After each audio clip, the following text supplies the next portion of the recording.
ரொம்ப சந்தோஷமா இருக்கு. 6 o'clockல இருந்து நான் உட்காந்து எல்லாம் பொறுமையா எல்லாம் ப்ரோக்ராம்ஸ் பார்த்துட்டு இருந்தேன். ரொம்ப ரொம்ப சந்தோஷமா இருக்கு. அந்த டைம்ல எனக்கும் ஒரு சின்ன ஆதரவு வந்து என்ன ஏன் ஸ்டேஜ்ல கூப்பிட்டு என்னையாச்சும் ஒரு வாட்டியாவது ஸ்டேஜ்ல கூப்பிட்டு நான் ஏதாவது பேசணுமே. பிகாஸ் நான் இப்போ இருக்கிற நிலைமை வந்து அது வந்து ஐ திங்க் நன்றி சொல்லணும்னா என்னோட குருநாதர் பாரதி ராஜா சார்கிட்ட தான் சொல்லணும். பிகாஸ் சார் சார் வாங்க சார் ப்ளீஸ்.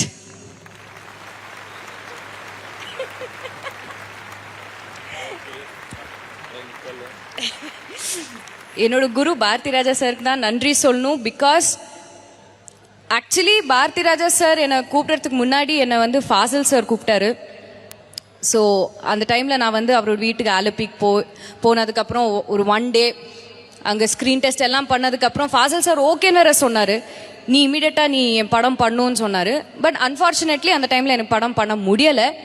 ஃபார்ச்சுனேட்லி எனக்கு பாரதி ராஜா சார் மாதிரி ஒரு டைரக்டர் அதே கரெக்டாக அந்த டைமில் எக்ஸாம்ஸ் இருந்ததுனால அது ஃபாசில் சார் ஒரு படம் பண்ண முடியலை. எக்ஸாம்ஸ் ஆனதுக்கப்புறம் பாரதி ராஜா சார் என்ன அவரோட ஆஃபீஸ்லேருந்து எனக்கு ஒரு கால் வந்தது. இப்படி பாரதி ராஜா சார் ஒரு படம் பண்ணுறாரு, ஸோ அதுக்கு நீங்கள் உங்கள் ஃபோட்டோஸை பார்த்தாரு, ஸோ நீங்கள் வந்து தான் ஆகணும், ஒரு வாட்டி பாரதி ராஜா சாரை வந்து பாருங்க. அந்த டைமில் எனக்கு பாரதி ராஜா சார் எப்படி இருப்பாருன்னு எனக்கு தெரியலை. ஸோ நான் அங்கே சிகப்பு ரோஜாக்கள் 16 வயது நிலை, சரி ஓகே பெரிய டைரக்டர் சரி வரலான்னு சொல்லி நானும் சென்னைக்கு வந்து பாரதி ராஜா சாரோட ஆஃபீஸுக்கு வந்து அங்கே அவங்க சொன்னாங்க நீங்கள் உட்காருங்க மேடம், சார் இங்கே தான் பேசிகிட்டு இருக்காரு, ஒரு 5 மினிட்ஸில் வந்துவிடு. சரின்னு சொல்லி நான் பாட்டுக்கு இப்படி நடந்து நான் உள்ளே போனேன். ஒரு 5-10 மினிட்ஸுக்கு அப்புறம் பாரதி ராஜா சார் உள்ளே வந்து நீ தான் பிரியாமணின்னு கேட்டார். ஆமாம் சார் நான் தான் பிரியாமணி.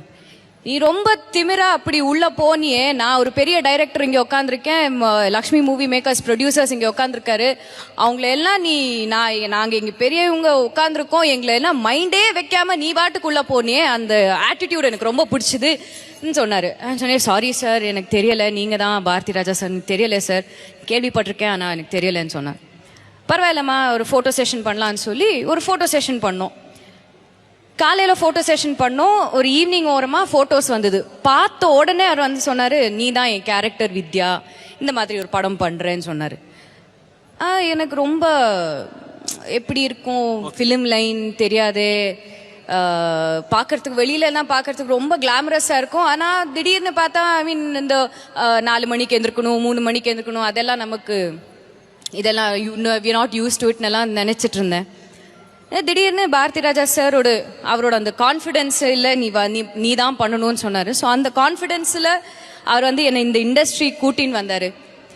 ஒன்றுமே தெரியாத ஒரு பொண்ணு, நான் வந்து ஜஸ்ட் மாடலிங்கில் வந்து இப்படி ஒரு ப்ராடக்டை வந்து சரி இது நல்லா இருக்கும் இது வாங்குங்க இது யூஸ் பண்ணுங்க பண்ணுற ஒரு பொண்ணை வந்து இண்டஸ்ட்ரி கூட்டிகிட்டு வந்து இந்த நிலைமைக்கு நிற்க வைக்கிறதுனா அது பாரதி ராஜா சார்னால தான். அண்ட் என்னோட இன்னொரு குருநாதர் என்னோட ஃபாதர் ஃபிகர்னு சொல்லலாம், பாலு சார். அவர் இருக்காருன்னா தேங்க்யூ வெரி மச் சார். இவங்க 2 பேர்னால தான் நான் இப்போ இருக்கிற நிலைமை வந்து இவங்க என்னை இன்ட்ரடியூஸ் பண்ணி பாரதி ராஜா சாரோட நான் ஃபர்ஸ்ட் படம் பண்ணி, பாலு மகேந்திரா சாரோட நான் செகண்ட் படம் பண்ணி, அதுக்கப்புறம் மணிரத்னம் சாரோட ராவணன் பண்ணி, அதுக்கப்புறம் அமீர் சார், நான் பண்ணியிருக்கிற எல்லா டைரக்டர்ஸுமே நான் நன்றி சொல்கிறேன். நாட் ஓன்லி இந்த தமிழ் இண்டஸ்ட்ரி, தெலுங்கு இண்டஸ்ட்ரியிலையும் மலையாளம் இண்டஸ்ட்ரி, கன்னடா இண்டஸ்ட்ரி எல்லாருக்கும் நான் தேங்க்யூ சொல்கிறேன். நான் இருக்கிற நிலைமைனா இப்போ உங்க முன்னால நின்று இந்த மாதிரி பேசுறேன்னா இவங்க தான் காரணம், டைரக்டர்ஸ் தான் காரணம். So thank you very much.